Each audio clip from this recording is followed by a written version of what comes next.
ಮಳೆಗಾಲದಲ್ಲಿ ಪಶುಗಳ ಆರೋಗ್ಯ ಮತ್ತು ಉತ್ಪಾದಕತೆಯನ್ನು ಕಾಪಾಡಿಕೊಳ್ಳುವುದು ನಮ್ಮ ರೈತರಿಗೆ ಬಹುದೊಡ್ಡ ಸವಾಲು. ಯಾಕಂದರೆ ಈ ಸಮಯದಲ್ಲಿ ವಾತಾವರಣದಲ್ಲಿರುವ ತೇವಾಂಶ ಹೆಚ್ಚಾಗಿರೋದ್ರಿಂದ ಪಶುಗಳಲ್ಲಿ ಆರೋಗ್ಯ ಸಮಸ್ಯೆಗಳು ಕಾಣಿಸಿಕೊಳ್ಳುವಂಥ ಸಾಧ್ಯತೆಗಳು ಹೆಚ್ಚು.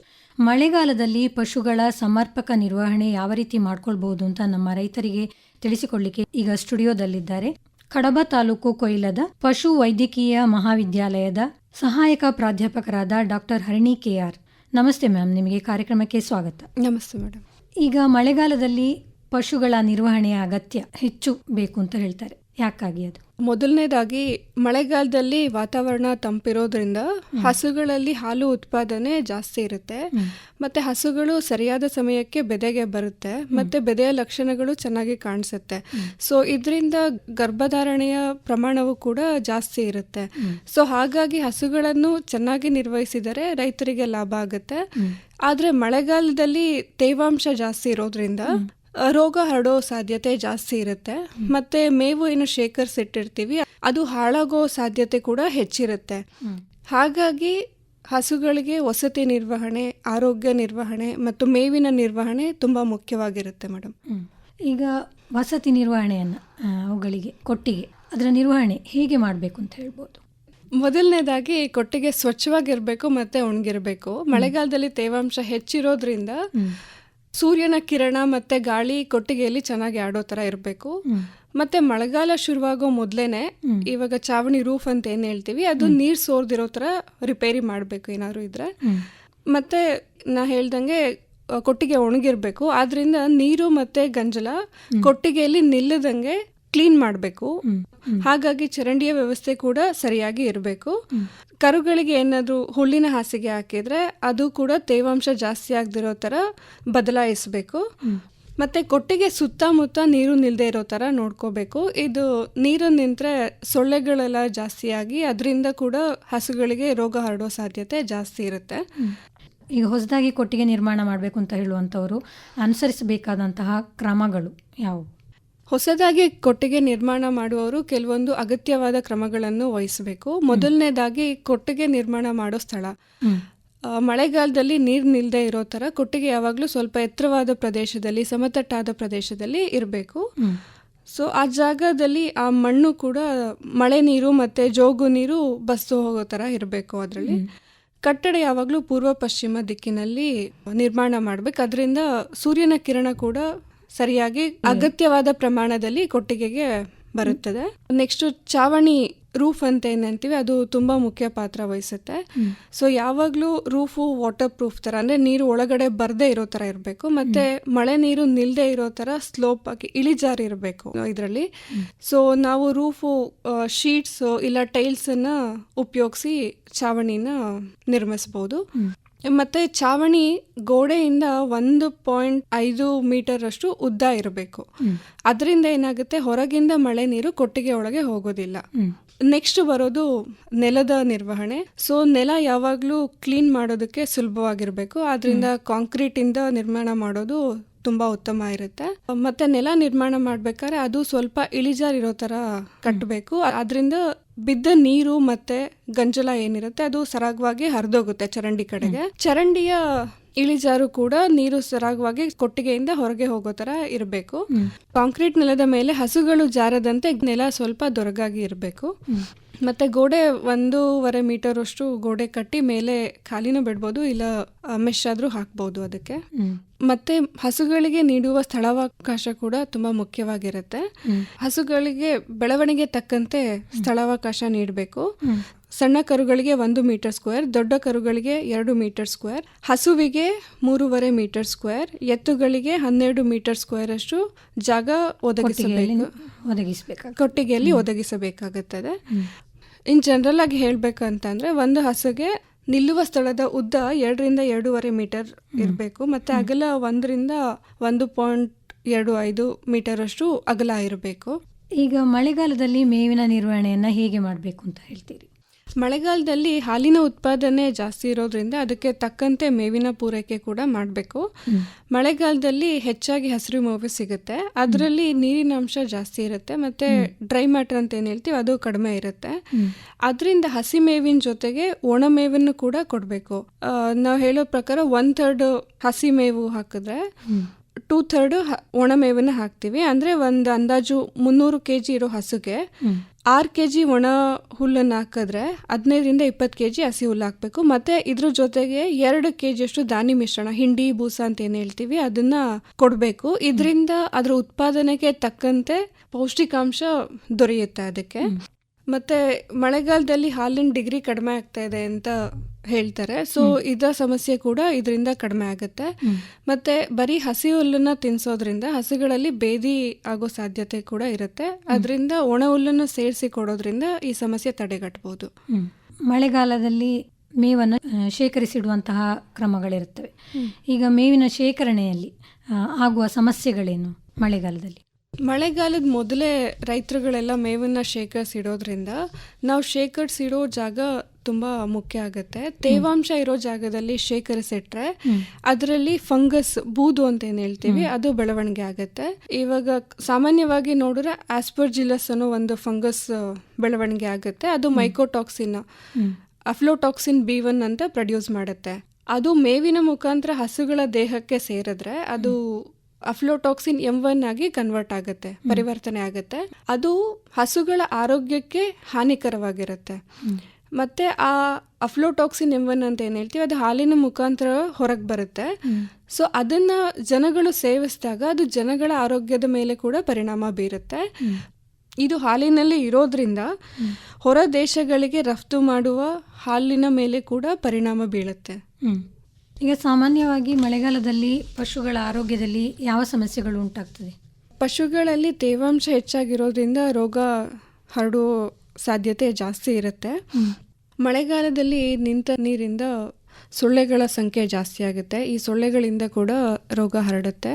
ಮತ್ತೆ ಉಣ್ಣೆಗಳ ಸಂಖ್ಯೆ ಕೂಡ ಜಾಸ್ತಿ ಆಗುತ್ತೆ. ಹುಣ್ಣೆಗಳಿಂದ ಕೂಡ ರೋಗಗಳು ಜಾಸ್ತಿ ಹರಡುತ್ತೆ. ಮತ್ತೆ ಕೆಚ್ಚಲು ಬಾವು, ಗೊರಸಿನ ಸಮಸ್ಯೆಗಳು ಕೂಡ ಹೆಚ್ಚಾಗುತ್ತೆ ಮಳೆಗಾಲದಲ್ಲಿ. ಈಗ ಕೆಚ್ಚಲು ಬಾವು ಬರಲಿಕ್ಕೆ ಏನು ಕಾರಣ, ಮತ್ತೆ ಅದು ಬಂದರೆ ಯಾವ ರೀತಿ ನಿರ್ವಹಣೆ ಮಾಡಬಹುದು?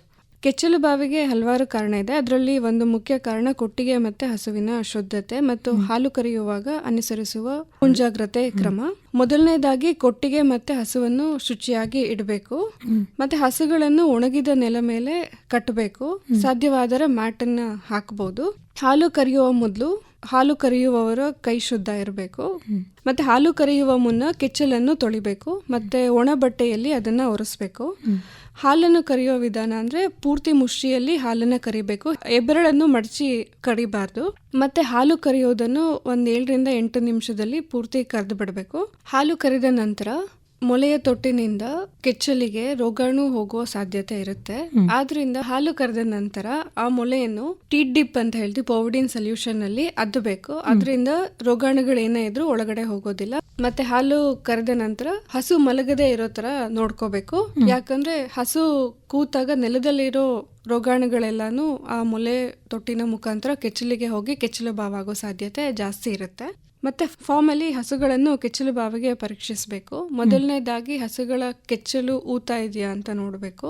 ನಂತರ ಹಾಲು ಹೇಗಿದೆ ಅಂತ, ಹಾಲಿನಲ್ಲಿ ಮೊಸರು ತರ ಇಲ್ಲ ಒಡೆದಿರೋ ತರ ಏನಾದ್ರೂ ಬರ್ತಾ ಇದೆಯಾ ಅಂತ ನೋಡ್ಬೇಕು. ಕೆಲವೊಂದು ಸಲ ಹೊರಗಡೆ ಏನು ಊತ ಇಲ್ಲದೆ ಒಳಗಡೆ ಅಫೆಕ್ಟ್ ಆಗಿರೋ ಸಾಧ್ಯತೆ ಇರುತ್ತೆ. ಅದನ್ನ ಕ್ಯಾಲಿಫೋರ್ನಿಯನ್ ಮ್ಯಾಸ್ಟೈಟಿಸ್ ಟೆಸ್ಟ್ ಅಂತ ಬರುತ್ತೆ. ಅದ್ರ ಮುಖಾಂತರ ಹಸುವಿಗೆ ಕೆಚ್ಚಲು ಬಾವು ಆಗಿದ್ಯಾ ಇಲ್ವಾ ಅಂತ ಗೊತ್ತಾಗತ್ತೆ. ಆಗಿದ್ದಲ್ಲಿ ಅದಕ್ಕೆ ಸೂಕ್ತ ಚಿಕಿತ್ಸೆ ಕೊಡಿಸಬೇಕು. ಮತ್ತೆ ಹಾಲು ಕರೆಯುವಾಗ ಮೊದಲು ಆರೋಗ್ಯವಂತ ಹಸುವಿನ ಹಾಲು ಕರಿಬೇಕು. ಅದಾದ ನಂತರ ಕೆಚ್ಚಲು ಬಾವಾಗಿರೋ ಹಸುವಿನ ಹಾಲು ಕರಿಬೇಕು. ಕೆಚ್ಚಲು ಬಾವಾಗಿರೋ ಹಸುಗಳಲ್ಲಿ 3-4 ಬಾರಿ ಹಾಲನ್ನು ಕರಿಬೇಕು, ಕರೆದು ಚೆಲ್ಲಬೇಕು. ಸೊ ಇದರಿಂದ ಹಸುಗಳಲ್ಲಿ ಹಾಲು ಹಾಗೆ ಬಿಡೋದ್ರಿಂದ ಕೆಚ್ಚಲು ಬಾವು ಜಾಸ್ತಿ ಆಗೋ ಸಾಧ್ಯತೆ ಜಾಸ್ತಿ ಇರುತ್ತೆ. ಮೇಡಮ್, ನೀವು ಆವಾಗ ಕ್ಯಾಲಿಫೋರ್ನಿಯನ್ ಮ್ಯಾಸ್ಟೈಟಿಸ್ ಟೆಸ್ಟ್ ಅಂತ ಹೇಳಿದ್ರಿ. ಏನಿದು, ಯಾಕಾಗಿ ಮಾಡುವಂಥದ್ದು, ಯಾವ ರೀತಿ ಮಾಡುವಂಥದ್ದು? ಇದು ಹಸುವಿಗೆ ಕೆಚ್ಚಲು ಬಾವು ಆಗಿದೆಯಾ ಇಲ್ವೋ ಅಂತ ತಿಳ್ಕೊಳ್ಳೋ ಅಂತ ಒಂದು ವಿಧಾನ ಇದು. ಮೇಡಮ್, ಇದು ರೈತರು ತಮ್ಮ ಫಾರ್ಮಲ್ಲೇ ಮಾಡ್ಕೊಳೋವಂಥ ಒಂದು ಟೆಸ್ಟ್ ಇದು. ಇದನ್ನು ರೈತರು 10 ದಿನಗಳು ಇಲ್ಲ ತಿಂಗಳಿಗೆ ಇಲ್ಲ ಹಾಲಿನ ಪ್ರಮಾಣ ಕಡಿಮೆ ಆದಾಗ ಟೆಸ್ಟ್ ಮಾಡ್ಕೋಬೋದು. ಮೊದಲನೇದಾಗಿ ಇದರಲ್ಲಿ ಒಂದು ಪ್ಲೇಟ್ ಇರುತ್ತೆ. ಆ ಪ್ಲೇಟಲ್ಲಿ 4 ಕಪ್ ಇರುತ್ತೆ. ಒಂದೊಂದು ಮಲೆಗೆ ಒಂದೊಂದು ಕಪ್ ಅಂತ ಇರುತ್ತೆ. ಸೊ ಈ ಹಾಲನ್ನು ಒಂದು 2-3 ಹನಿ ಹೊರಗೆ ಚೆಲ್ಲಿ ಆ 4 ಕಪ್ ಏನಿರುತ್ತೆ ಅದು 4 ಮೊಲೆಗಳ ಕೆಳಗೆ ಇಟ್ಟು ಒಂದೊಂದು ಮೊಲೆಯಲ್ಲೂ ಕೂಡ ಹಾಲು ಮೊದಲನೇದಾಗಿ ಒಂದು 2-3 ಹನಿಗಳ ಹೊರಗಡೆ ಬಿಟ್ಟು 1 ಚಮಚದಷ್ಟು ಹಾಲನ್ನ ಆ ಕಪ್ಗೆ ಕರಿಬೇಕು. ಅಷ್ಟೇ ಪ್ರಮಾಣದ CMT ಸೊಲ್ಯೂಷನ್ ಅಂತ ಇರುತ್ತೆ, ಅದನ್ನ ಹಾಕಿ 15 ಸೆಕೆಂಡ್ ಅಷ್ಟು ತಿರುಗಿಸ್ಬೇಕು. ಅದಾದ್ಮೇಲೆ ಅದು ಹಾಲು ಹೇಗಿದೆ ಅಂತ ನೋಡ್ಬೇಕು. ಹಾಲು ನೀರಾಗಿದ್ರೆ ಹಸುಗಳಿಗೆ ಕೆಚ್ಚಲು ಬಾವಿಲ್ಲ ಅಂತ, ಸ್ವಲ್ಪ ಲೋಳೆ ತರ ಆಗಿದ್ರೆ ಕೆಚ್ಚಲು ಬಾವು ಸ್ಟಾರ್ಟ್ ಆಗ್ತಾ ಇದೆ ಅಂತ, ಅದು ದಪ್ಪವಾಗಿ ಜಲ್ಲಿ ತರ ಏನಾದ್ರೂ ಆದ್ರೆ ಹಸುವಿಗೆ ಕೆಚ್ಚಲು ಬಾವಿದೆ ಅಂತ. ಇದನ್ನ ಪರೀಕ್ಷೆ ಮಾಡಿ ಕೆಚ್ಚಲು ಬಾವಿದ್ದರೆ ಅದಕ್ಕೆ ಸೂಕ್ತವಾದ ಚಿಕಿತ್ಸೆ ಕೊಡಬೇಕು. ಈಗ ಪಶುಗಳ ಗೊರಸಿನಲ್ಲಿ ಕೂಡ ಸಮಸ್ಯೆಗಳು, ತೊಂದರೆಗಳು ಕಾಣಿಸಿಕೊಳ್ಳುವಂಥದ್ದು ಸಾಮಾನ್ಯ. ಈ ತೊಂದರೆಗಳು ಆದರೆ ಅದರ ನಿರ್ವಹಣೆಯನ್ನು ಯಾವ ರೀತಿ ಮಾಡುವಂಥದ್ದು?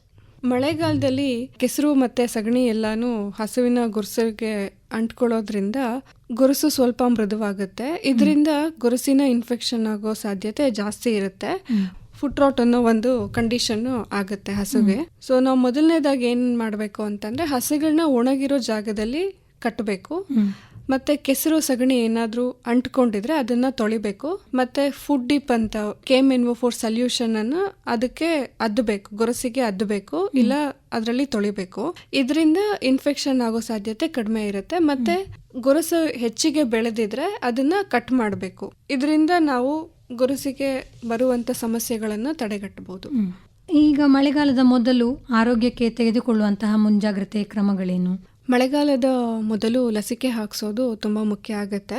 ಇದರಲ್ಲಿ ಮೊದಲನೇದು FMD, foot and mouth disease, ಕಾಲು ಬಾಯಿ ರೋಗ ಅಂತ ಹೇಳ್ತೀವಿ, ಇದರ ಲಸಿಕೆ ಹಾಕಿಸ್ಬೇಕು. ಮತ್ತೆ ಹೆಮೊರೇಜಿಕ್ ಸೆಪ್ಟಿಸೀಮಿಯಾ ಅಂದ್ರೆ ಗಂಟಲು ಬೇನೆ ಆ ರೋಗದ್ದು, ಮತ್ತೆ ಬ್ಲ್ಯಾಕ್ ವಾಟರ್ ಅಂತ ಚಪ್ಪೆ ಬೇನೆ ಅಂತ ಹೇಳ್ತೀವಿ, ಈ 3 ಕಾಯಿಲೆಗಳಿಗೆ ಲಸಿಕೆ ಹಾಕ್ಸೋದು ಮುಖ್ಯ ಆಗುತ್ತೆ. ಮತ್ತೆ ಮಳೆಗಾಲದಲ್ಲಿ ಜಂತು ಹುಳುಗಳು ಹಸುಗಳಲ್ಲಿ ಜಾಸ್ತಿ ಆಗುತ್ತೆ, ಅದರಿಂದ ಜಂತುನಾಶಕ ಔಷಧಿ ಹಾಕಬೇಕಾಗತ್ತೆ. ಮತ್ತೆ ಉಣ್ಣೆಗಳ ಸಂಖ್ಯೆ ಕೂಡ ಜಾಸ್ತಿ ಆಗುತ್ತೆ, ಅದನ್ನ ಕೂಡ ನಾವು ಕಂಟ್ರೋಲ್ ಮಾಡಬೇಕಾಗತ್ತೆ. ಈಗ ಮೇಡಮ್, ನೀವು ಮಳೆಗಾಲದಲ್ಲಿ ಜಂತು ಹುಳುಗಳು ಜಾಸ್ತಿ ಆಗುತ್ತೆ ಅಂತ ಹೇಳಿದ್ರಿ, ಇದು ಯಾಕಾಗಿ ಅಂತ ಹೇಳ್ಬೋದಾ? ಹಸುವಿನ ಸಗಣಿಯಿಂದ ಬಂದಂತ ಜಂತು ಹುಳುವಿನ ಮೊಟ್ಟೆಗಳು ಮಳೆಗಾಲದಲ್ಲಿ ತುಂಬಾ ಬೇಗ ಬೆಳೆಯುತ್ತೆ. ಅದು ಬೆಳೆದು ಲಾರ್ವಾ ಅಂತ ಹೇಳ್ತೀವಿ, ಅಂದ್ರೆ ಮರಿಗಳಾಗಿ ಪರಿವರ್ತನೆ ಆಗುತ್ತೆ. ಅದು ಹಸಿರು ಹುಲ್ಲಿನ ಮೇಲೆ ಅಂಟ್ಕೊಂಡಿರುತ್ತೆ. ಇದನ್ನ ಹಸುಗಳು ಸೇವಿಸಿದಾಗ ಅದು ಹಸುವಿನ ದೇಹಕ್ಕೆ ಸೇರಿ ಜಂತು ಹುಳುಗಳ ಸಂಖ್ಯೆ ಜಾಸ್ತಿ ಆಗುತ್ತೆ. ಮತ್ತೆ ಇನ್ನೊಂದು ಶಂಕು ಹುಳುಗಳು ಜಾಸ್ತಿ ಆಗುತ್ತೆ ಮಳೆಗಾಲದಲ್ಲಿ. ಶಂಕು ಹುಳುಗಳು ಲಿವರ್ ಫ್ಲೂಕ್ ಅನ್ನೋ ಒಂದು ವರ್ಮನ್ನ ಸ್ಪ್ರೆಡ್ ಮಾಡುತ್ತೆ. ಅಂದ್ರೆ ಸಗಣಿಯಿಂದ ಮೊಟ್ಟೆ ಶಂಕು ಹುಳುವಿನ ದೇಹ ಸೇರಿ ಅದರಿಂದ ಬಂದ ಮರಿಗಳು ಹಸಿ ಹುಲ್ಲಿಗೆ ಅಂಟಿಕೊಂಡು ಅದನ್ನ ಹಸು ಸೇವಿಸಿದಾಗ ಅದರಲ್ಲಿ ಅದರ ಹುಳುಗಳ ಸಂಖ್ಯೆ ಜಾಸ್ತಿ ಆಗೋ ಸಾಧ್ಯತೆ ಇದೆ. ಆದ್ರಿಂದ ಇದನ್ನ ಕಂಟ್ರೋಲ್ ಮಾಡಬೇಕಾಗತ್ತೆ. ಬಾತುಕೋಳಿ ಸಾಕೋದ್ರಿಂದ ಶಂಕು ಹುಳುಗಳ ಸಂಖ್ಯೆ ಕಡಿಮೆ ಆಗುತ್ತೆ, ಯಾಕಂದ್ರೆ ಬಾತುಕೋಳಿಗಳು ಶಂಕು ಹುಳುಗಳನ್ನು ಹೆಕ್ಕಿ ತಿನ್ನುತ್ತೆ. ಸೊ ಹಾಗಾಗಿ ಬಾತುಕೋಳಿಗಳನ್ನು ಸಾಕಬಹುದು. ಈಗ ಸಾಮಾನ್ಯವಾಗಿ ಕೆಲವರು ರೈತರು ಪಶುಗಳ ನಿರ್ವಹಣೆ ಕೊಟ್ಟಿಗೆಯಲ್ಲಿ ಕಟ್ಟಿ ಸಾಕುವಂತಹ ಸಂದರ್ಭಗಳಿರ್ತವೆ. ಕೆಲವರು ಮೇಲಿಕೆಗೋಸ್ಕರ ಹೊರಗಡೆ ಬಿಡುವಂತಹ ಸಾಧ್ಯತೆಗಳು ಇರ್ತವೆ. ಈಗ ಮಳೆಗಾಲದಲ್ಲಿ ಈಗ ಮೇಲು ಬಿಡುವಂತಹ ದನಗಳ ನಿರ್ವಹಣೆ ಯಾವ ರೀತಿ ಮಾಡಬೇಕು? ಹೆಚ್ಚು ಮಳೆ ಬರಬೇಕಾದ್ರೆ ಹಸುವನ್ನ ಮೇಯೋದಕ್ಕೆ ಬಿಡಬಾರ್ದು. ಮತ್ತೆ ಎಲ್ಲರಿಗೂ ಗೊತ್ತಿರೋ ಗುಡುಗು ಮಿಂಚು ಬಂದಾಗ ಮರದ ಕೆಳಗೆ ಹಸುವನ್ನ ಕಟ್ಟಬಾರ್ದು. ಜೋಗು ಇರುವ ಜಾಗದಲ್ಲಿ ಹಸುವನ್ನು ಮೇಯಲು ಬಿಡಬಾರ್ದು. ಮತ್ತೆ ನಿಂತ ನೀರನ್ನು ಕುಡಿಸ್ಬಾರ್ದು, ಯಾಕಂದ್ರೆ ಅದರಿಂದ ಕೂಡ ಕಾಯಿಲೆ ಹರಡೋ ಸಾಧ್ಯತೆ ಜಾಸ್ತಿ ಇರುತ್ತೆ. ಹಸುಗಳನ್ನು ಒಂದೇ ಜಾಗದಲ್ಲಿ ಮೇಯೋಕೆ ಬಿಡದೆ ತಿರುಗು ಮೇಯೋಕೆ ಅಂತ ಅಂತಾರೆ. ಒಂದು ಜಾಗದಲ್ಲಿ ಸ್ವಲ್ಪ ದಿನ ಮತ್ತೆ ಬೇರೆ ಜಾಗದಲ್ಲಿ ಸ್ವಲ್ಪ ದಿನ, ಹೀಗೆ ತಿರುಗು ಮೇಯೋಕೆ ಮಾಡಬೇಕು. ಮತ್ತೆ ಶಂಕು ಹುಳುಗಳ ನಿವಾರಣೆ ನಾನು ಹೇಳಿರೋ ತರ ಮೊದಲನೇ ಶಂಕು ಹುಳುಗಳು ಜಾಸ್ತಿ ಆಗುತ್ತೆ. ಸೊ ಗ್ರೇಸಿಂಗ್ ಫೀಲ್ಡ್ ಅಂತ ಅಂದ್ರೆ ಎಲ್ಲಿ ಮೇಯುತ್ತೆ ಅಲ್ಲಿ ಕಾಪರ್ ಸಲ್ಫೇಟ್ ಅನ್ನೋ ಒಂದು ಕ್ರಿಸ್ಟಲ್, ಅದು ನೀರಲ್ಲಿ ಅಥವಾ ಮರಳಿನಲ್ಲಿ ಹಾಕಿ ಅದು ನೀರು ಇರೋ ಸುತ್ತ ದಂಡೆಯ ಮೇಲೆ ಸ್ವಲ್ಪ ಹಾಕಿದ್ರೆ ಶಂಕು ಹುಳುಗಳು ಕಡಿಮೆ ಆಗುತ್ತೆ. ಮತ್ತೆ ಇನ್ನೊಂದೇನೆಂದ್ರೆ ಸಗಣಿನ ಹೇಳಿರೋ ಥರ ಸಗಣಿಯಿಂದ ಜಂತು ಹುಳುಗಳ ಮೊಟ್ಟೆ ಹೊರಗೆ ಬಂದು ಅದರಿಂದ ಮತ್ತೆ ಹರಡೋ ಸಾಧ್ಯತೆ ಇರುತ್ತೆ. ಹಾಗಾಗಿ ಸಗಣಿಯನ್ನು ನಾವೇನೋ ಗೊಬ್ಬರ ಅಂತ ಮಾಡ್ತೀವಿ, ಆ ಗೊಬ್ಬರದ ಗುಂಡಿಗೆ ನೀರು ತುಂಬಿ ಅದು ಹರಿದು ಹೋಗದೆ ಇರೋ ಥರ ನೋಡ್ಕೋಬೇಕು. ಅದರಿಂದ ಸ್ವಲ್ಪ ಎತ್ತರವಾದ ಜಾಗದಲ್ಲಿ ಇಲ್ಲ ಒಂದು ನೆಲದ ಮೇಲೆ ಒಂದು ಪಿಟ್ ಥರ ಮಾಡಿಬಿಟ್ಟು ಸಗಣಿಯನ್ನು ಹಾಕಬೇಕು. ಮತ್ತು ಅದ್ರ ಮೇಲೆ ಒಂದು ಚಾವಣಿ ಹಾಕಬೇಕು, ಮಳೆ ನೀರು ಅದರೊಳಗೆ ಬರದೇ ಇರೋ ಥರ. ಇದರಿಂದ ಗೊಬ್ಬರದಲ್ಲಿರೋ ಸತ್ವ ಕೂಡ ಕಡಿಮೆ ಆಗೋದಿಲ್ಲ ಮತ್ತು ಜಂತು ಹುಳುಗಳ ಹರಡುವಿಕೆ ಕೂಡ ಕಡಿಮೆ ಆಗುತ್ತೆ. ಈಗ ಕೊನೆಯದಾಗಿ ರೈತರಿಗೆ ಏನು ಕಿವಿ ಮಾತು ಹೇಳಲಿಕ್ಕೆ ಬಯಸ್ತೀರಿ? ಮಳೆಗಾಲದಲ್ಲಿ ತೇವಾಂಶ ಜಾಸ್ತಿ ಇರೋದ್ರಿಂದ ಹಸುಗಳನ್ನು ನಾವು ಕಟ್ಟೋ ಜಾಗ ಸ್ವಚ್ಛವಾಗಿರಬೇಕು ಮತ್ತು ಒಣಗಿರೋ ಥರ ನೋಡ್ಕೋಬೇಕು. ಮತ್ತು ನಾವೇನು ಶೇಖರಿಸಿಡ್ತೀವಿ ಮೇವು, ಅದು ಕೂಡ ಒಣಗಿರೋ ಪ್ರದೇಶದಲ್ಲಿ ಶೇಖರಿಸಬೇಕು. ಮತ್ತು ಹಸಿ ಹುಲ್ಲಿನ ಜೊತೆ ಒಣ ಹುಲ್ಲು ಮತ್ತು ದಾಣಿ ಮಿಶ್ರಣ ಕೊಡಬೇಕಾಗತ್ತೆ. ರೋಗ ನಿಯಂತ್ರಣ ಕ್ರಮಗಳನ್ನು ಅನುಸರಿಸಬೇಕು. ಲಸಿಕೆ ಹಾಕಿಸೋದು, ಜಂತುನಾಶಕ ಕೊಡೋದು, ಮತ್ತು ಕೆಚ್ಚಲು ಬಾವು ಬರದೇ ಇರೋ ಥರ, ಗೊರಸಿನ ರೋಗಗಳು ಬರದೇ ಇರೋ ಥರ ನೋಡ್ಕೋಬೇಕು. ಈ ಎಲ್ಲ ಕ್ರಮಗಳನ್ನು ಅನುಸರಿಸಿದರೆ ರೈತರಿಗೆ ಮಳೆಗಾಲದ ಟೈಮಲ್ಲಿ ಹಸುವಿಂದ ಬರುವ ಲಾಭ ಜಾಸ್ತಿ ಆಗುತ್ತೆ. ಯಾಕಂದರೆ ಹಾಲು ಉತ್ಪಾದನೆ ಕೂಡ ಜಾಸ್ತಿ ಆಗಿರುತ್ತೆ. ಸೊ ಹಾಗಾಗಿ ಮಳೆಗಾಲದಲ್ಲಿ ಹಸುವಿನ ನಿರ್ವಹಣೆ ಮುಖ್ಯ ಆಗುತ್ತೆ.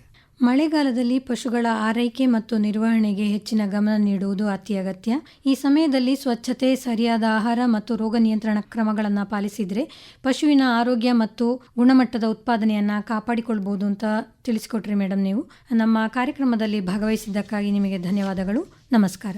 ನಮಸ್ಕಾರ ಮೇಡಮ್.